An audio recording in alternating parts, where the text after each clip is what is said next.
Es esmu strādājis ar visādām gruntiem. Es atceros, kādreiz mums bija tā te... Bija Scott grunts, Bekeri. Scott grunti. Tā bija laba, bet es nezinu, man šī tā labāk patīk. Man patīk tas, ka pirmam kādam nešpacē virs. Otrs, kas ir viņa ļoti labi izrunājies. Ļoti viegli, viņa, nav jāiespringst ļoti vienmērīgi uzklājās. Strādāt ar viņu ir ļoti viegli.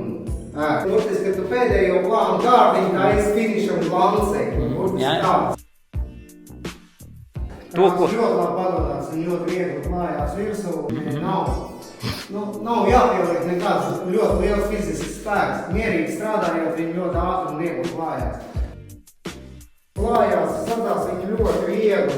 Viņai tas biezums ir perfekts, tur nekā nevajag nedarīt, ne šaidīt, neko. Viņai ir perfekts biezums, lai viņi var rulēt un izrulēs viņu, ja pat uznesot viņu šķērsā. Ruli viņu var mierīgi izrulēt, un viņi visapkārt noglāsies ļoti vienmērīgi. Tā rokas noguruma nejūt vispār.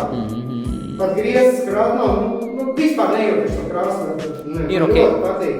Viņi klājās ļoti labi, izrulējas ļoti viegli, nav jāiesprings, nav jātrako, mierīgā tempā strādājot. Divās kārtās patēriņš 200 ml, tīrais, perfektais klājums, un tas izmaksā €50 kvadrātmetrā, divas kārtas. Nevajag nemaz iespringt ar galvu, tev nevajag iespringt tajā visā. Mierīgi paņem, samērcē un tik strādā. Tu neuztraucies, ka tu uzspēsi, neuzspēsi, jo tas viss tik viegli iet.